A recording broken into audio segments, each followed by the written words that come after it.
Hah?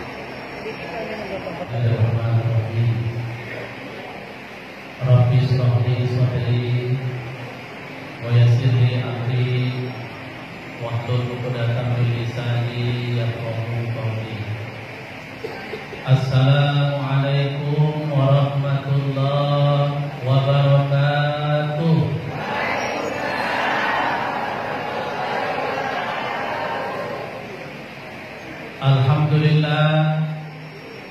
Alhamdulillahilladzi arsala rasulahu bil huda wa dinil haqq liyudhhirahu 'ala dini kulli wa kafa billahi shahida. Asyhadu an la ilaha illallah wahdahu la syarika lah wa asyhadu anna sayyidana Muhammadan 'abduhu wa rasuluhu alladzi la nabiyya ba'dahu. Allahumma salli wa sallim wa barik ala sayyidina Muhammad wa ala alihi wa ashabihi wa man tabi'ahu ila yaumil qiyamah. Amma ba'd. Alhamdulillah, segala puji dan syukur mari sama-sama kita ucapkan kehadiran Allah Subhanahu wa taala pada sore ini di Masjid Al-Jamiatul Taqwa.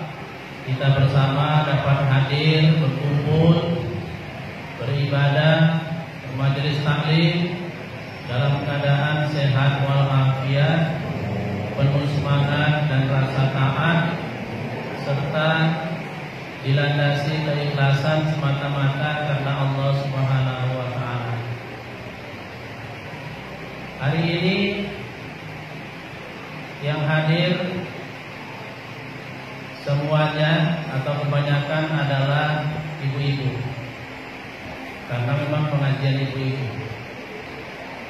Mudah-mudahan kebersamaan kita di tempat yang mulia ini bukan hanya mendatangkan ilmu, tapi juga barakah. Barakah dalam arti waktu yang kita jalani ini atau hidup yang sedang kita lalui ini bermanfaat, bernilai. Bukan karena kayanya kita, bukan karena pintarnya kita, bukan karena besarnya kita, tapi karena berkah. Umur panjang kalau berkah, maka akan berguna. Umur pendek pun kalau berkah, berguna. Tapi kalau umur panjang nggak berkah, ini pasti bikin musibah. Apalagi udah umur pendek nggak berkah pula. Jadi yang penting memang hidup ini ya keberkahannya itu. Tapi terlepas dari keberkahan, kita juga harus selalu mensyukuri nikmat hidup. Apapun yang dikasih Allah dalam hidup ini ya harus disyukuri, diterima. Jangan karena kaya kita sangat bersyukur, tapi begitu kita miskin kita lupa. Padahal yang paling penting dari kaya miskin itu adalah hidupnya. Walaupun dalam hidup ini kadang-kadang kita lupa minta hidup. Kebanyakan kita yang ingat itu minta kaya, minta duit, kita lupa minta hidupnya. Tapi Allah Maha Pengasih, Maha Penyayang. Kebanyakan yang diberikan Allah kepada kita adalah yang tidak kita minta. Itu makanya kepada Allah wajib kita bersyukur. Karena kalau kepada manusia saja yang dimintai baru ngasih, begitu dia ngasih kepada kita, syukurnya luar biasa. Padahal dia kita mintai. Allah setiap hari kadang lupa kita minta, tapi selalu memberi. Maka kepada Allah kita harus lebih berterima kasih. Jadi mensyukuri rahmat nikmat Allah akan mendatangkan limpahan rahmat dan nikmat itu lebih banyak, lebih baik. Hari ini dari seluruh jamaah kita yang tidak hadir, mari sama-sama kita doakan semoga semuanya dalam keadaan sehat walafiat. Dan kalau masih ada yang sakit pun kita doakan juga, semoga segera atau cepat sembuh, sehingga kita bisa kumpul di majelis yang mulia ini. Selawat dan salam mari sama kita ucapkan kepada junjungan kita yang mulia Rasul Muhammad sallallahu alaihi wasallam. Allahumma sholli wa sallim alaihi. Mudah-mudahan dengan selawat serta salam yang senantiasa kita ucapkan kepada beliau, insyaallah di yaumil akhir nanti kita semua mendapatkan syafaatnya yang mulia. Amin. Amin. Ya Rabbal Alamin. Yang paling kuat mengucapkan amin, kita doakan masuk surga duluan. Yang paling pelan kita doakan juga masuk surga belakangan, nyusul. Habis setengah hati, cuma ngucapin amin aja berat, ya. Padahal kalau sudah bilang amin itu karena sudah aman itu ya, makanya amin, mudah-mudahan. Ibunda sekalian yang saya hormati dan muliakan, khusus kepada pengurus Majelis Taklim Al-Hijrah yang sama-sama kita hormati, kita muliakan. Doa dan harapan kita kepada pengurus, semoga pengurus tetap sehat walafiat, tetap amanah, istiqomah, dan juga istiadah, selalu melayani jamaah. Karena memang itulah tugas utama dari pengurus, istiadah, memberikan pelayanan yang bagus kepada jamaah. Walaupun sebenarnya bukan pelayan, pemimpin, tapi ternyata tugas pemimpin itu ya kayak pelayan gitu. Dia memfasilitasi ya, dan mempersiapkan segala sesuatunya. Apalagi sampai dengan hari ini kita di sini itu karena lobbying pengurus itu dengan pengurus PKM. Jadi kita bisa berkumpul dalam suasana yang enak, ya, nyaman di masjid Al-Jamiatul Taqwa yang sangat kita muliakan ini. Ibu sekalian yang saya hormati dan muliakan, apa kabar ibu? Sehat?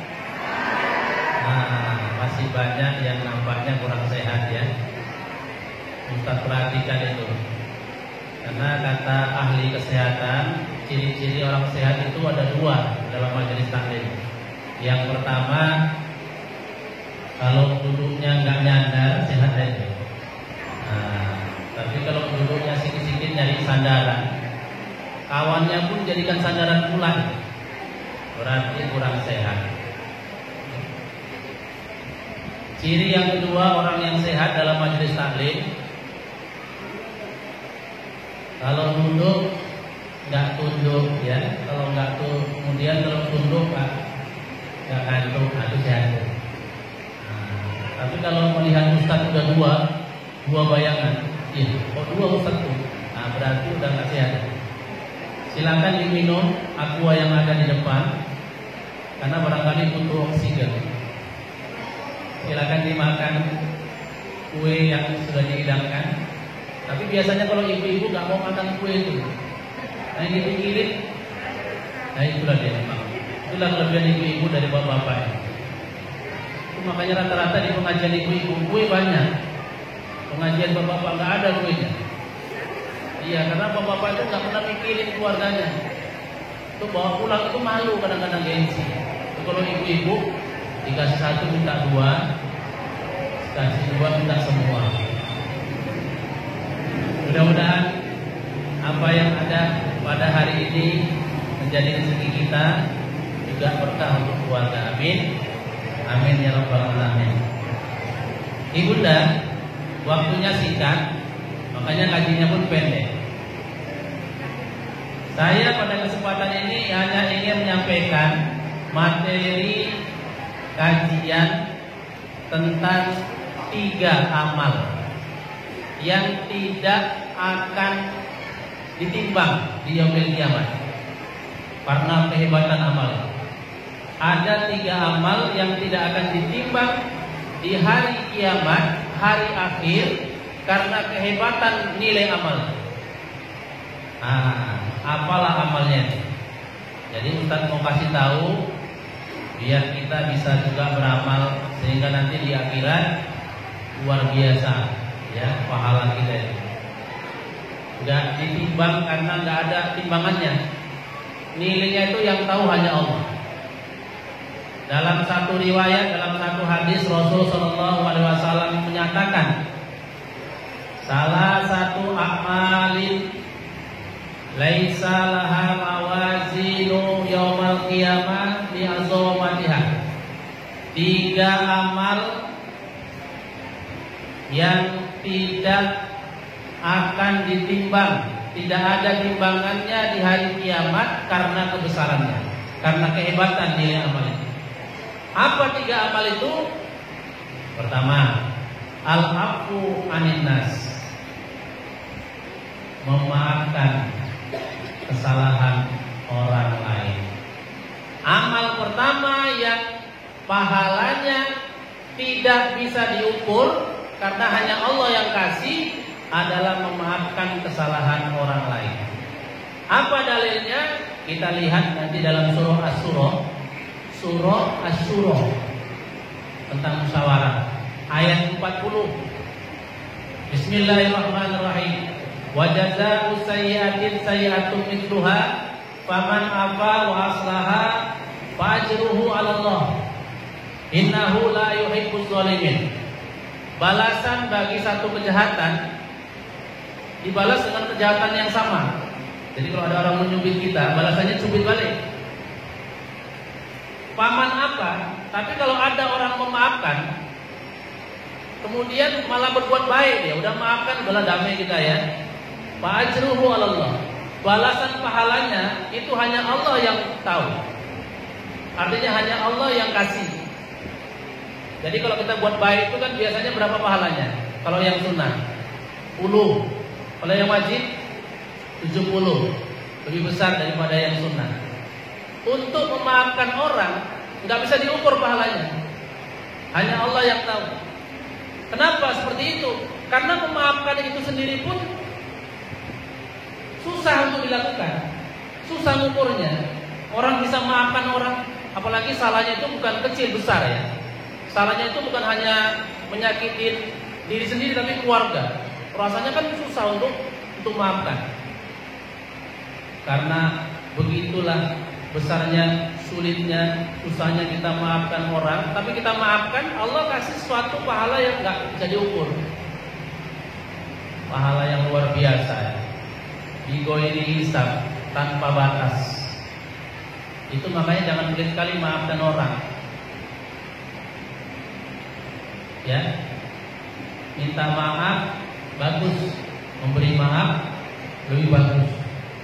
Malah dalam surah Ali Imran ayat 134 Allah nyatakan salah satu ciri dari orang yang bertakwa wal afina anin nas, suka maafkan orang lain.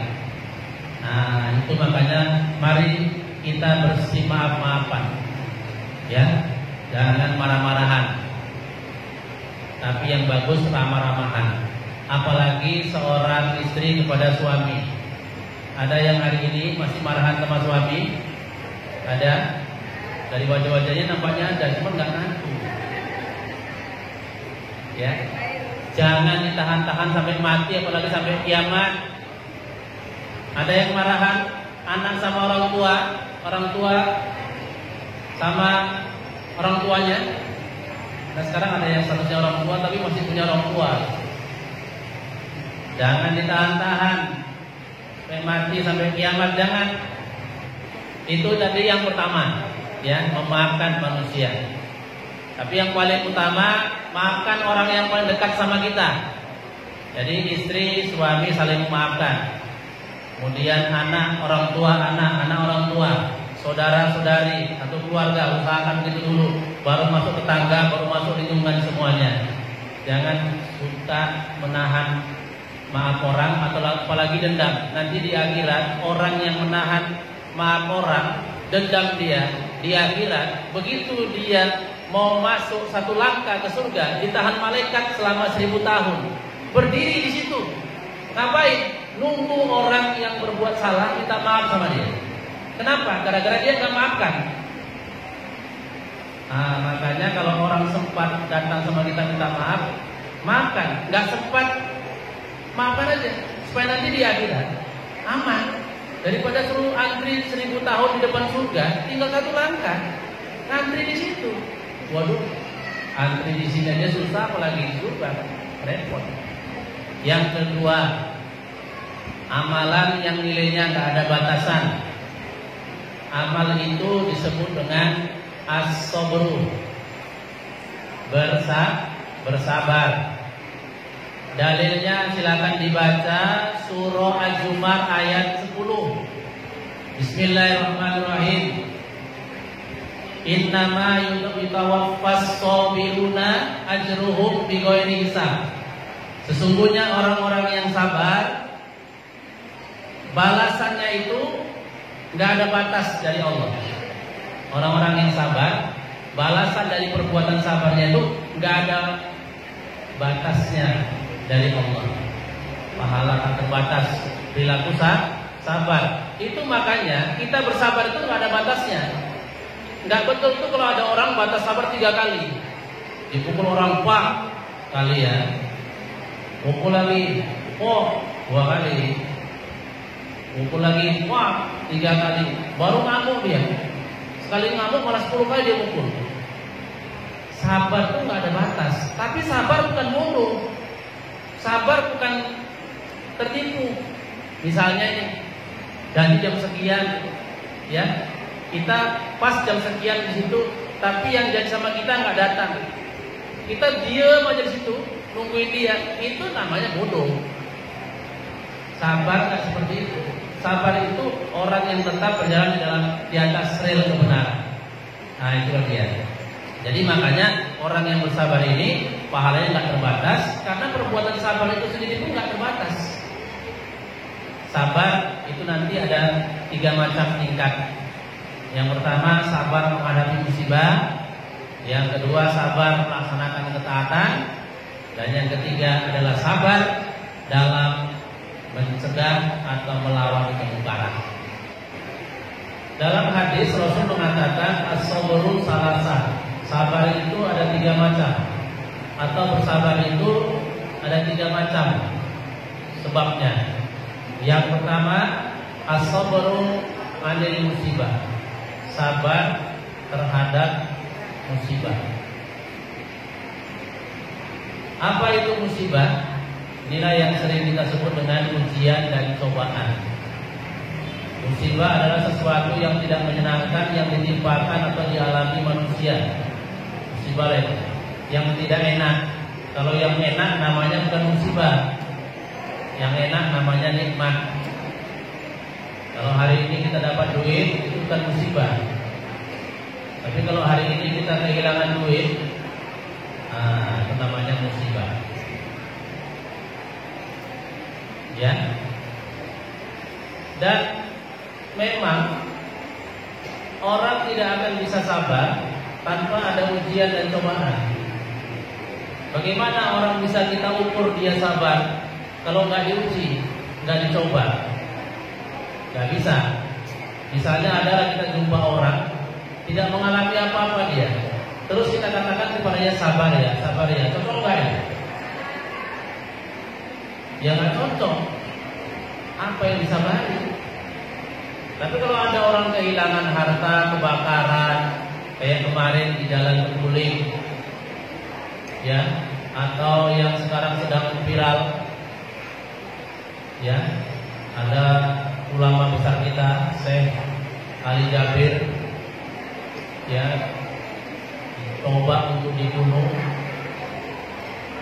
Dan ada juga yang di Sumatera Selatan, seorang imam masjid mati dibacok, ya, lehernya terputus oleh sama-sama pengurus masjid sendiri, hanya gara-gara soal sepele, soal duit lah.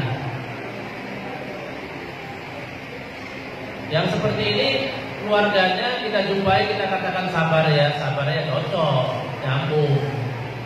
Kenapa? Ada ujian dan cobaan yang dialami. Itu makanya orang tidak akan bisa sabar kalau dia tidak pernah mengalami ujian dan cobaan, pasti nggak sabar. Untuk apa kita sabar? Supaya kita kuat. Nah, kalau sudah kuat, enak menghadapi hidup ini. Mau kaya, santai, susah pun santai juga. Kenapa? Udah kuat, nggak mempan lagi. Nah, itu sabar yang pertama.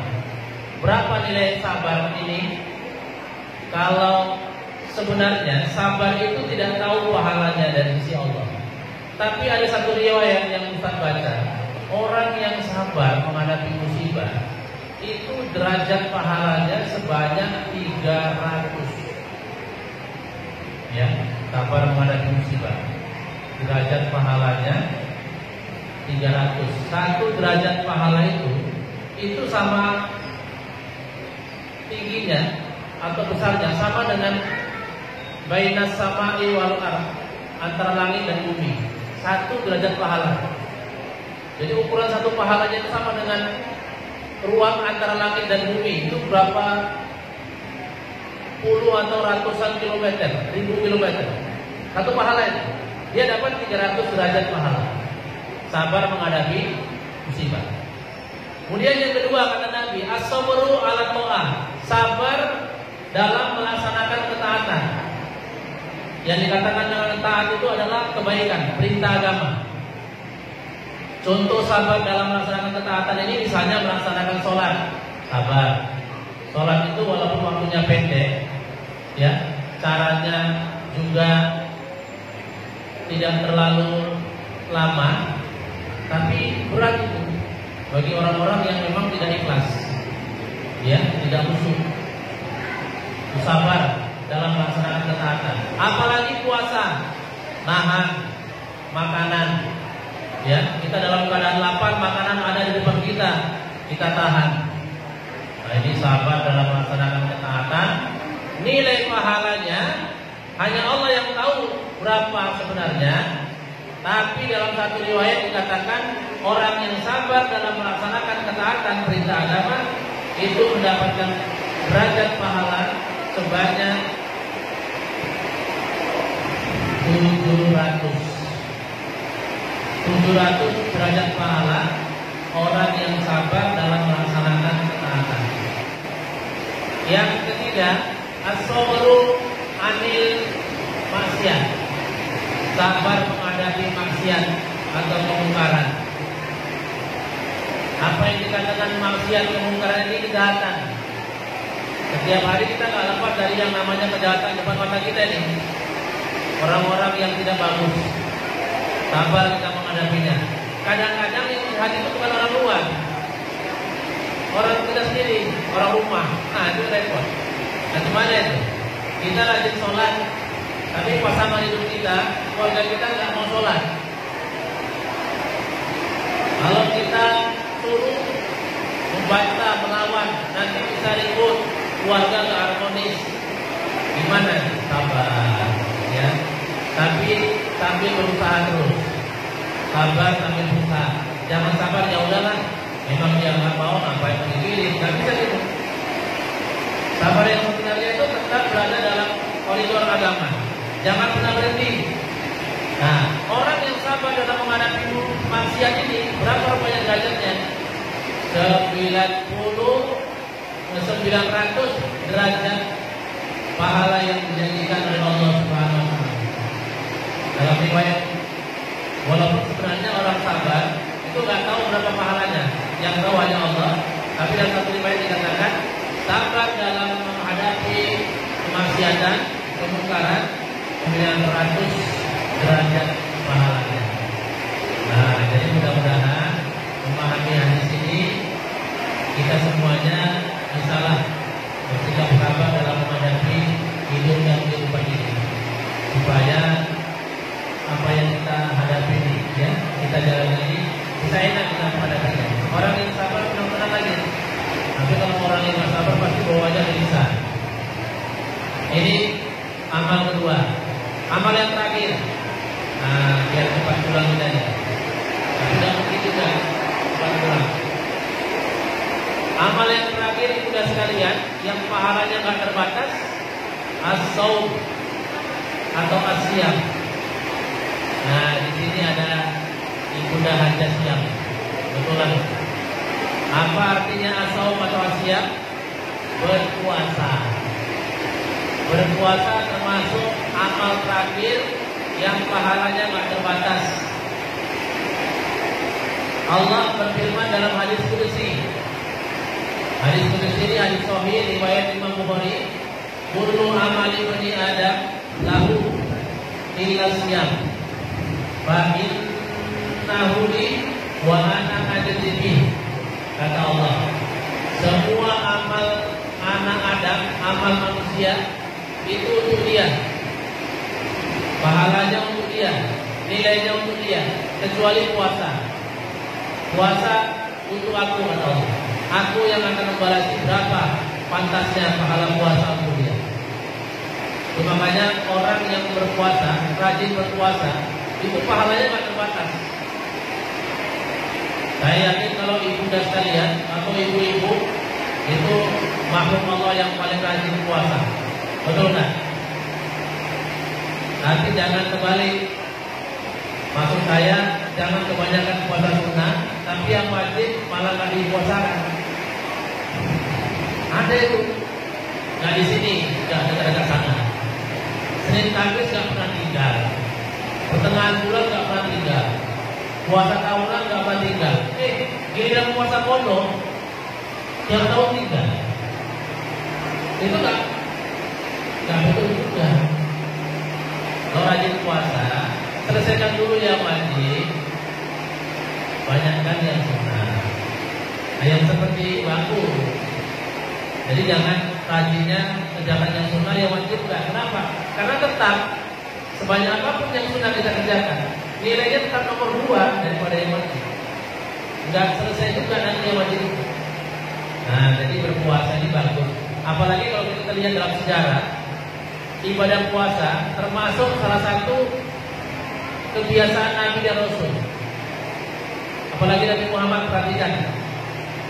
Nabi dan Rasul, terutama Nabi Muhammad itu dalam hidupnya banyakan puasa daripada makan. Nah, coba perhatikan sama kita. Banyakan mana?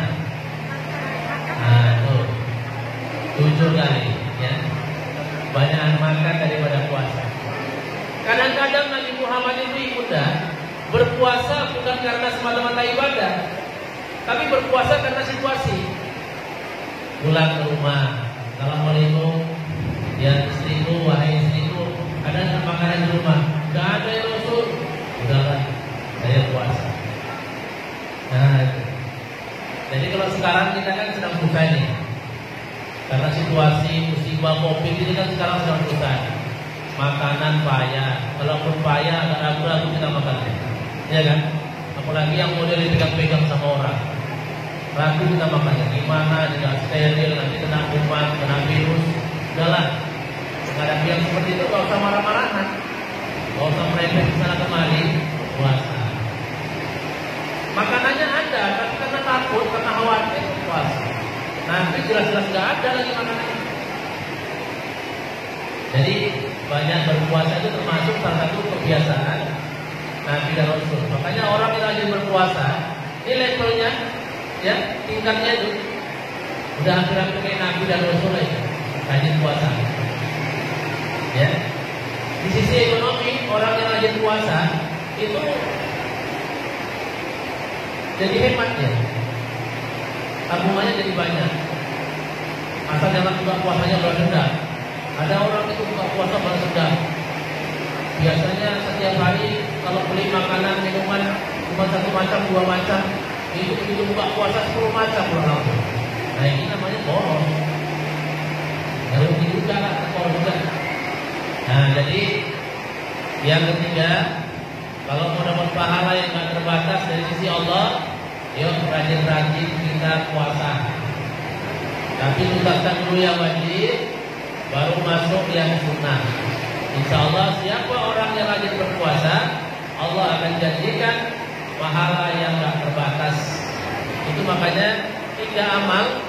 Pertama, dari pemaaf. Yang kedua, penyabar. Yang ketiga, rajin berpuasa. nanti di akhirat orangnya ini atau amalnya ini tidak ditimbang oleh Allah, karena ukurannya nggak ada. Di akhirat nanti ada satu panggilan, wahai orang-orang yang pahalanya berada dalam tanggungan Allah, maju ke depan. Majulah orang yang pemaaf, maju orang penyabar, maju orang yang rajin puasa. Kalian semua nggak ditimbang kata malaikat. Terus bagaimana kami? Silakan masuk dalam surga. Jadi mudah-mudahan dari kaji yang kita sampaikan ini kita bisa mengambil salah satu dari 3 amal yang pahalanya nggak terbatas. Kalau 3 dikerjakan bagus. Kalau nggak bisa 1 aja. Mudah-mudahan dengan 1 amal itu, insyaallah dia berakhir nanti kita lancar ya, meninggal kagum masuk dalam surganya Allah Subhanahu Wa Taala. Dimudah sekalian, karena waktu yang diberikan sudah cukup, jadi saya batasilah, saya cukupkan tausiah pada kesempatan ini. Mudah-mudahan apa yang saya sampaikan ada manfaatnya, dan semoga kita tetap semangat, rajin beramal ibadah, memakmurkan rumah Allah ini, walaupun tetap harus menjaga kesehatan itu ya. Jangan mentang-mentang kita hanya takut kepada Allah, tapi terus kita nggak peduli menjaga kesehatan. Termasuk salah satu ikhtiar dalam hidup ini supaya kita bisa berada dalam takdir yang bagus dari Allah Subhanahu Wa Taala. Demikianlah apa yang saya sampaikan ini. Semoga ada manfaat dan bisa diamalkan dalam hidup dan kehidupan kita sehari-hari. Kalau ada jarum yang patah, jangan disimpan sampai berkarat. Kalau ada yang salah-salah, mohon maaf dunia wal akhirat. Kalau ada sumur di ladang, bolehlah kita menumpang mandi. Kalau umur kita panjang, insyaallah kapan-kapan kita bisa ketemu kembali. Meneliti main di sawah sambil minum di atas batu. Wabillahi taufiq wal hidayah. Wassalamualaikum warahmatullahi wabarakatuh.